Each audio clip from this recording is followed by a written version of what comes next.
Olá, eu sou Andressa Fabris e vou contar uma história para você.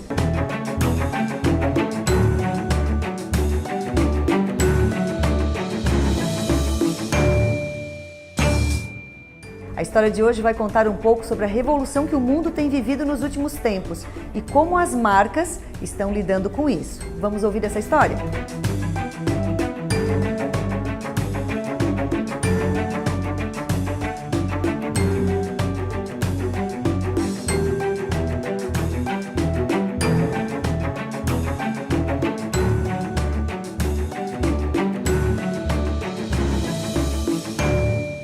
Olá, seja bem-vindo. O nosso convidado hoje é uma personalidade da comunicação no Rio Grande do Sul. Ele é Arthur Bender, já eleito por 3 vezes profissional de planejamento do ano lá no Rio Grande do Sul. Seja bem-vindo, Arthur. Vamos falar sobre a sua história, sobre marcas, sobre toda essa revolução que está acontecendo na comunicação. O Arthur é um consultor de estratégia de marca que está em Criciúma para fazer uma palestra para os cooperados da Unicred Sul Catarinense. Seja bem-vindo a Criciúma e seja bem-vindo ao programa. Muito obrigado, é um prazer estar conversando contigo. Vamos tomar um café, que é uma coisa bem comum para profissionais de comunicação, né?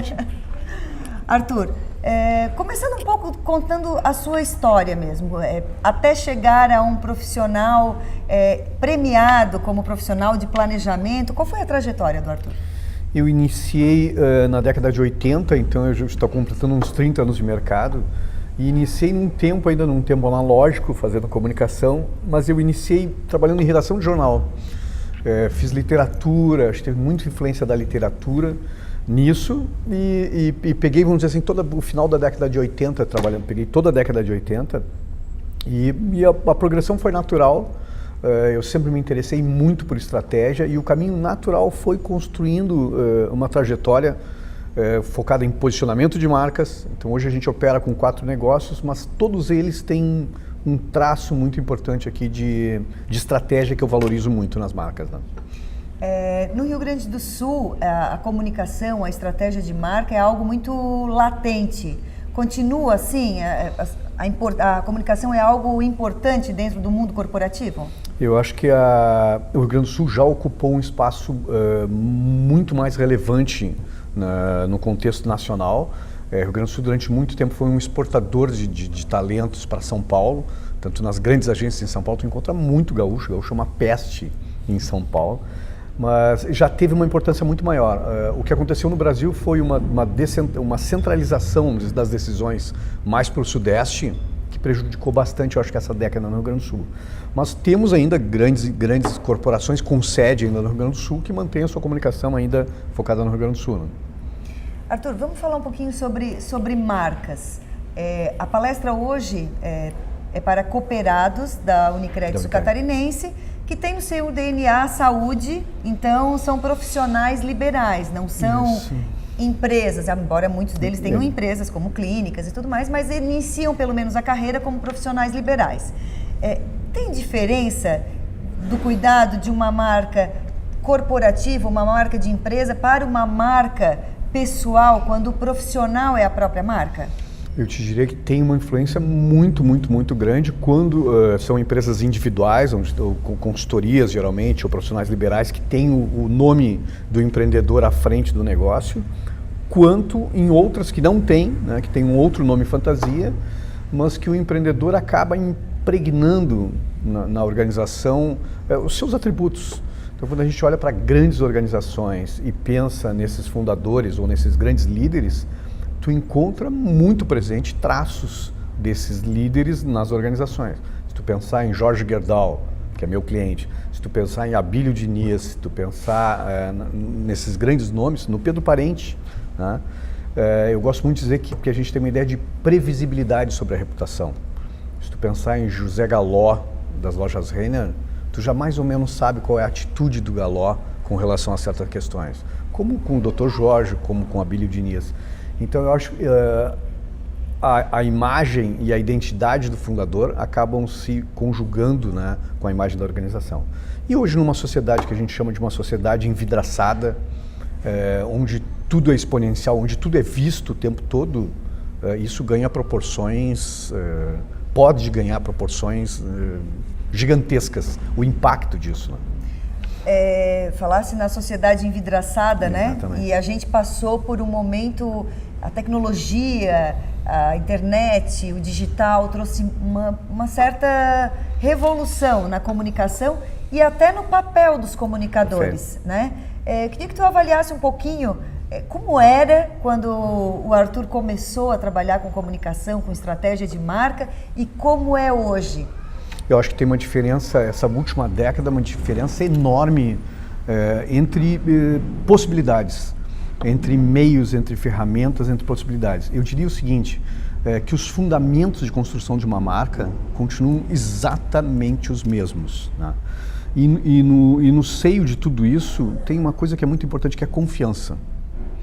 Então hoje a gente tem muito mais possibilidades de meios e ferramentas, a gente tem muito mais possibilidade de influenciadores, a gente tem muito mais possibilidade de nós nos tornarmos editores de nós mesmos, o que é fantástico, de trabalhar em rede, de não depender de uma grande agência para fazer isso, mas ao mesmo tempo a gente tem um impacto muito maior de tudo que a gente faz.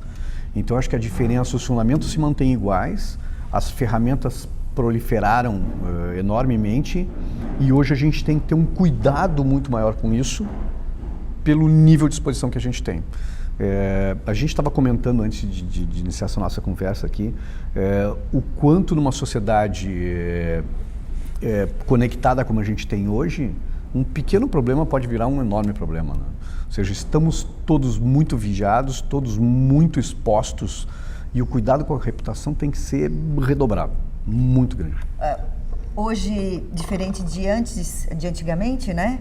Construir uma marca levava muito tempo, investimento alto e levava anos, né? Hoje a gente já vê uma possibilidade de construir marcas e essas marcas se tornarem fortes com muita rapidez. Mas o contrário também é na mesma medida, né?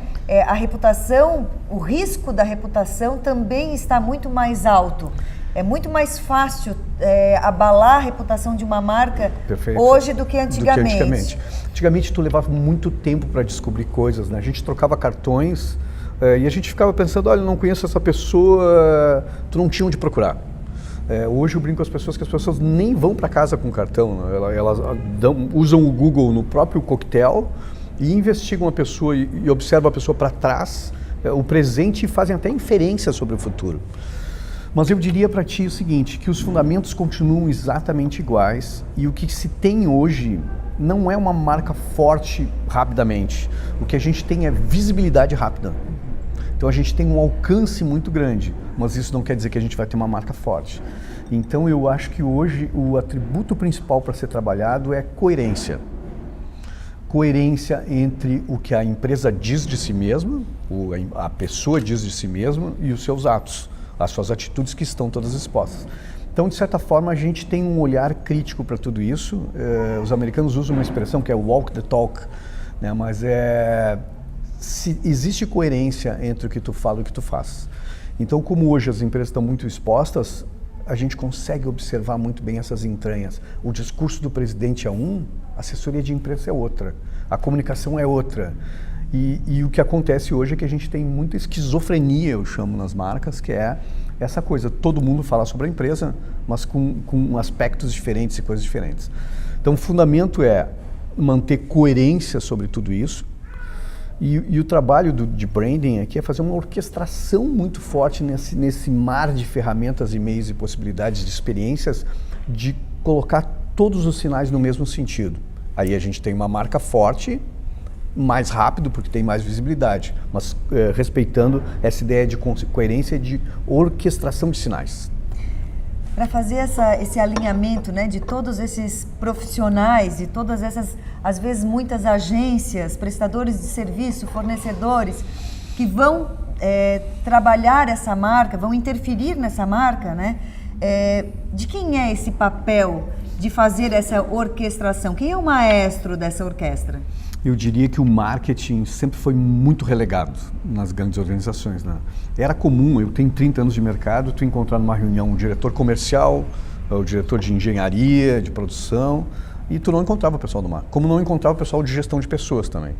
Eu acho que a grande transformação é o entendimento de que que as organizações são regidas pelos seus CPFs, ou seja, gestão de pessoas é algo vital, e o marketing passa a ter uma importância também ao lado do presidente, porque de certa forma a visão maior sobre todo o negócio é do marketing, a responsabilidade do marketing, então ganha uma importância muito maior.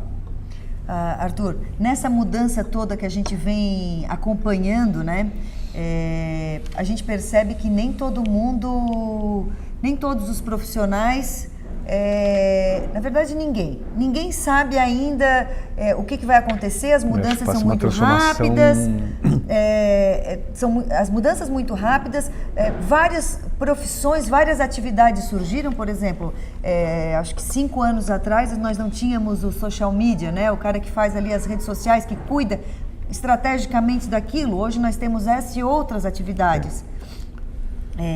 Então, há uma mudança que as marcas precisam enfrentar e essa orquestra também está enfrentando essa mudança. Como que o Arthur Bender, lá no seu ambiente, né, trabalhando com consultoria de estratégia de marcas, cuidou do próprio negócio, da própria marca nessa mudança, nessa revolução? Nessa revolução. Eu te diria que esses últimos 5 anos foram muito, muito, muito profundos na mudança e que o negócio da comunicação está, de certa forma, de cabeça para baixo.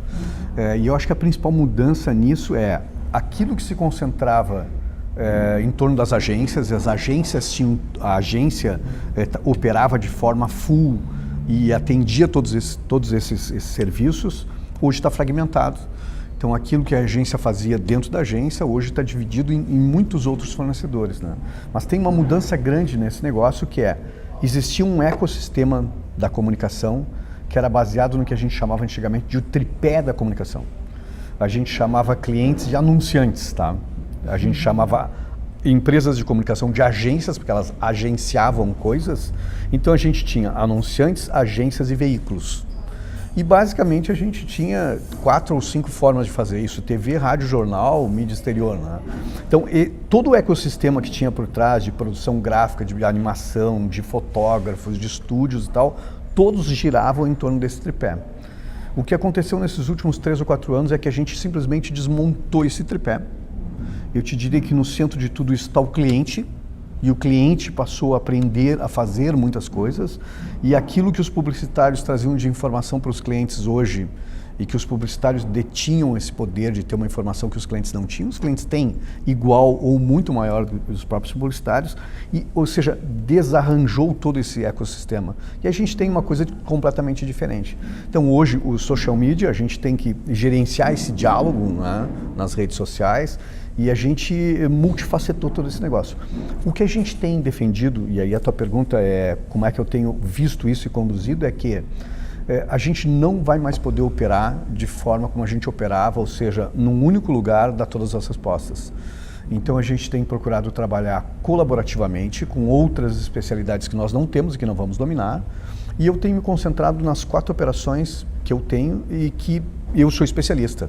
E formam parcerias de desmanche. Eu acho que isso é o bom desse momento, é que a gente consegue estabelecer parcerias com outras empresas, com outras operações, com outras especialidades, e não tem mais território. A gente pode operar globalmente com muitos parceiros e montar e desmontar equipes, né? Acho que isso é o fantástico desse momento.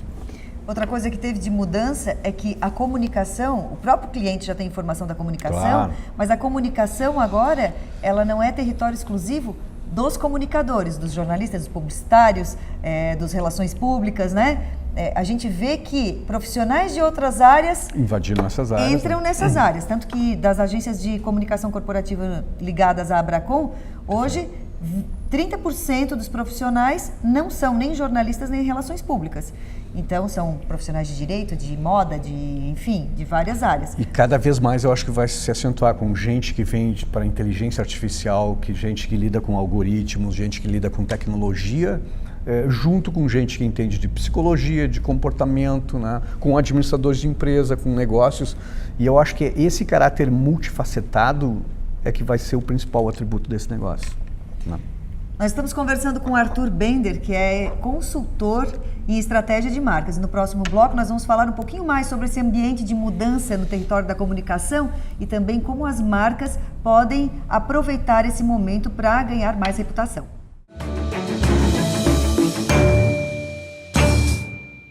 Somos instituição para você ter toda a confiança. Somos financeira, porque dinheiro não é tudo, mas ajuda a realizar os seus sonhos. Somos cooperativa, pois assim construímos nosso mundo. Somos premium, afinal, você merece exclusividade. Para nós, não existem perdedores, todos ganham juntos. É por isso que somos assim. Unicred, um time que coopera com você.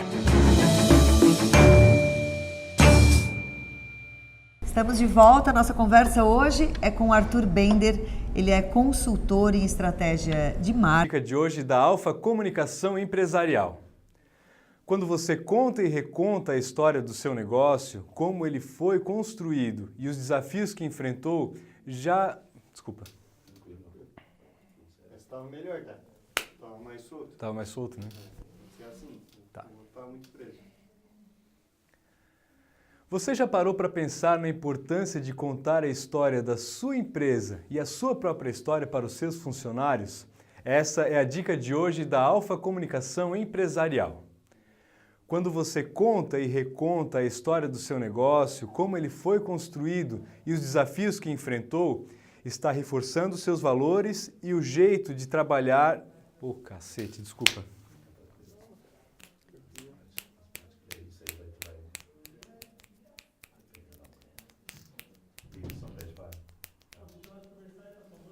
Pois é, né? Prioridades, né? Vamos conversar ali. Tá. Você já parou para pensar na importância de contar a história da sua empresa e a sua própria história para os seus funcionários? Esta é a dica de hoje da Alfa Comunicação Empresarial. Quando você conta e reconta a história do seu negócio, como ele foi construído e os desafios que enfrentou, está reforçando os seus valores, o seu jeito de trabalhar e o que é importante para a sua empresa. Há vários momentos em que isso pode ser feito e há várias formas também, sem parecer repetitivo. O aniversário da empresa é a oportunidade mais comum, já que acontece todos os anos e é uma celebração que envolve todos. Mas toda vez que fizer um evento com sua equipe, seja no dia do trabalho, em reuniões mensais, não perca a oportunidade de contar um pouquinho da história da empresa. Este é um dos melhores jeitos de fazer com que todos compreendam como você pensa e alinhar os valores da equipe com os seus. Para mim foi. André. De informação em cima, somos acessados 24 horas por todos os meios possíveis e hoje talvez a coisa mais valiosa e que transforma o nosso negócio de comunicação é conseguir a atenção das pessoas. Então nós temos milhares de meios e ferramentas, mas nós estamos todos muito distraídos, ou seja, a gente tem riqueza de informação de um lado e uma pobreza terrível de atenção do outro lado, o que deixou esse negócio altamente complexo. E como que as agências, do ponto de vista de analista, né? Perfeito. Como que tu enxergas as agências, os profissionais de comunicação lidando com isso? Ainda estão se esbarrando, eles sabem aonde eles devem ir? Eu acho que todos os donos de agência, principalmente, não são os donos de agência do Brasil, mas os donos de agência do mundo, estão sendo muito impactados por essa transformação, não só do meio de comunicação, mas do meio dos seus clientes também, ou seja, o contexto social todo com uma grande mudança. O que a gente sabe e que eu tenho defendido é que continuamos seres humanos com necessidades básicas e que isso é o basilar ainda para a gente poder fazer comunicação. Se vocês pensarem que a gente vive entre abundância e escassez, a gente tem oferta de coisas demais, a gente tem marcas demais, a gente tem possibilidades de fazer muitas escolhas. Por outro lado, a gente vive com uma carência terrível de algumas coisas muito básicas. Então eu tenho dito para os clientes, sabe o que é valioso na vida da gente hoje? Não é mais uma TV de OLED, mais uma TV de plasma, de seja o que for, de uma nova tecnologia, nenhum outro smartphone. Mas é tempo, atenção, afeto, carinho, respeito, confiança, aperto de mão, toque humano nas coisas, isso fica cada vez mais valioso num contexto de uma sociedade que oferece muita tecnologia, onde tudo é escalável, tudo é grandioso, tudo é superlativo. Cada vez mais a gente tem oportunidades aqui. Então, se tu olhar, todo mundo quer ter algum projeto de startup, todas querem ser escaláveis, porque esses serviços precisam ser plataformas escaláveis.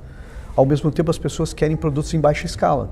Se tu olhar a produção de orgânicos nos supermercados, o quanto cresceu, as pessoas querem coisas feitas à mão, as pessoas querem gerentes exclusivos por essa necessidade. Então, a gente vive nesse contraponto.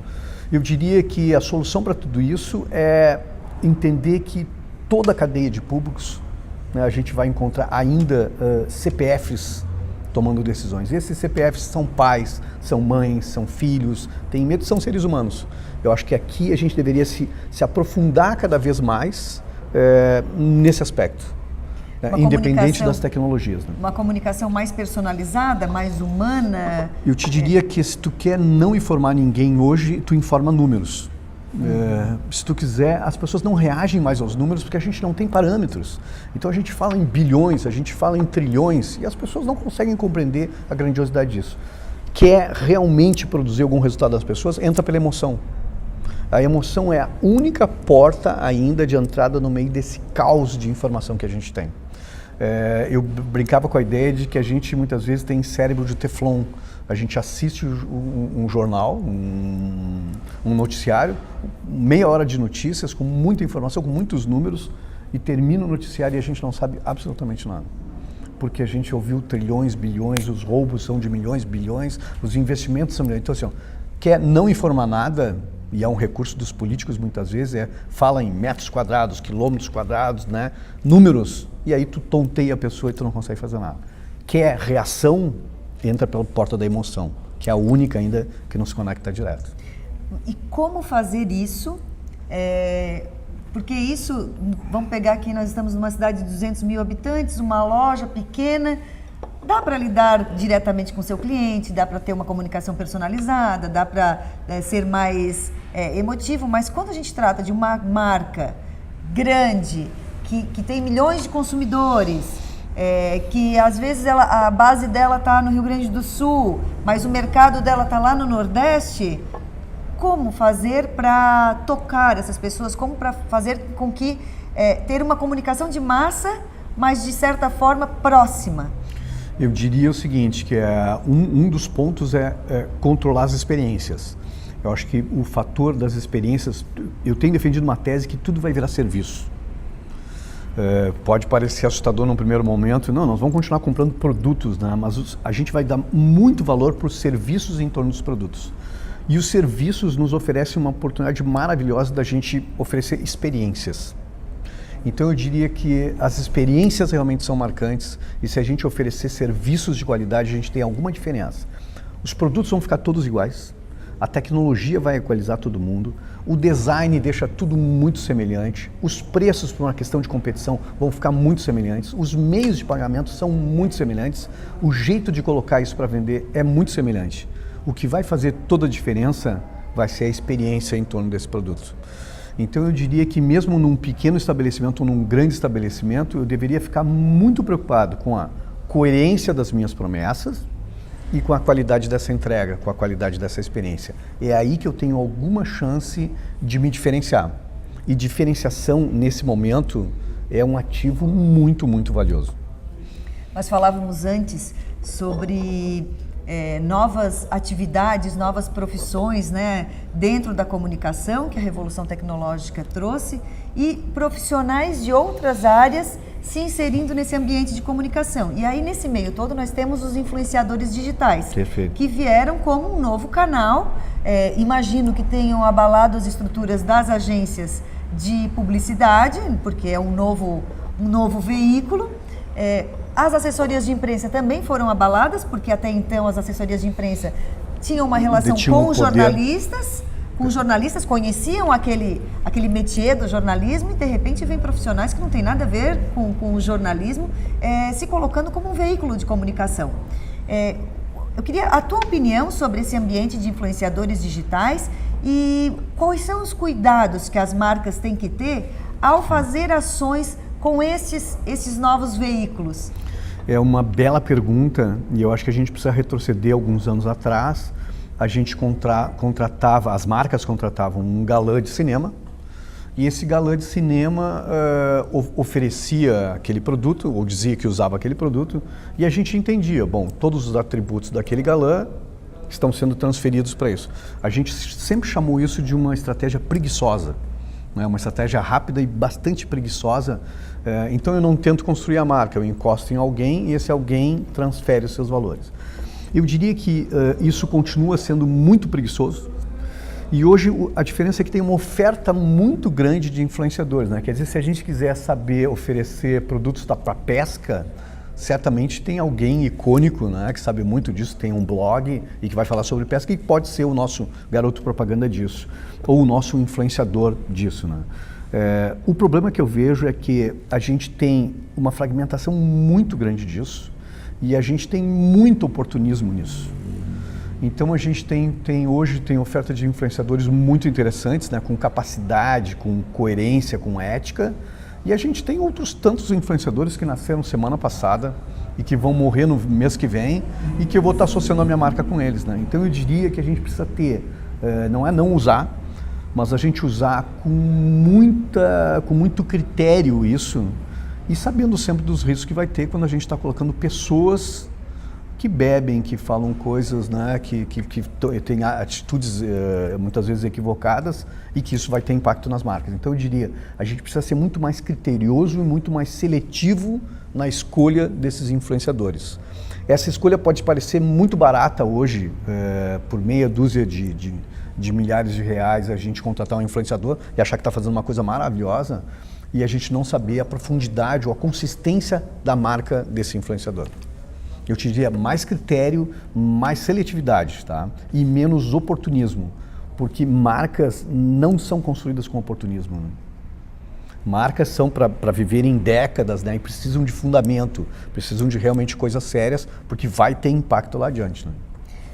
No ambiente de varejo, uma das coisas que se estuda, e dentro daquelas mudanças que mencionaste antes, né, de todos os negócios de uma forma geral vão ser abalados por essas mudanças que estão acontecendo no mundo, uma das mudanças no ambiente de varejo é marcas vendendo diretamente ao consumidor. Então, o varejo, que seria o intermediário, como vários outros intermediários, ele está sendo colocado em risco. Quando a gente fala em a marca vender diretamente para o consumidor, essa responsabilidade da comunicação, essa estratégia de marca, ela tem que ser muito mais criteriosa, porque ela também não pode encostar na marca do seu intermediário. Perfeito. Que análise que fazes disso, que cuidados, aquelas marcas que já pensam, não, eu vou fazer venda direta, ou pelo Instagram, que é uma ferramenta que está começando, ou pelo Facebook, pelo e-commerce de forma geral, né? Quais são os cuidados, quais são os critérios que eu tenho que ter quando eu coloco a minha marca em contato direto com o meu consumidor? Eu te diria que hoje tu encontra dois movimentos, não contraditórios, mas dois movimentos em linhas diferentes. Tu vê alguns varejos, origem do varejo, produzindo seus próprios produtos, ou seja, verticalizando, e tu vê a indústria criando seu próprio ponto de venda, seus canais de venda, para não ficar refém do varejo. Mas eu te diria que a receita para os dois é a mesma, né? O controle da exposição na ponta lá. Todos os negócios têm uma cadeia lógica de públicos e eu diria que quem detém o poder na ponta final tem muito poder, porque é o poder da experiência na ponta lá. Então eu te diria, para a indústria que vai ter canais de venda e que vai abrir, um cuidado redobrado em cima dessa experiência na ponta de venda, porque quem paga a conta no final é que determina o valor para toda a cadeia. Então eu preciso estar muito antenado nessa ponta e entregar um serviço qualificado. O que a indústria se ressente muitas vezes é que eu entrego o meu produto muito bem acabado, eu entrego muito bem para ti, mas a tua ponta, né, acaba denegrindo a minha marca depois do jeito que tu entrega. Então eu diria que é cuidar com muita atenção do último elo dessa cadeia de públicos, né, que é o consumidor final. Arthur, muito obrigada pela Eu tua te agradeço. participação no programa Me hoje. perdoa falar demais aqui. Mas Comunicadores, né? A gente fala demais. O tema é maravilhoso. Obrigada mais Muito uma obrigado. vez, que tenha uma boa estada em Criciúma e volte sempre. Muito obrigado. Obrigada a você também que nos acompanhou no programa de hoje. Na próxima semana tem uma nova história para você.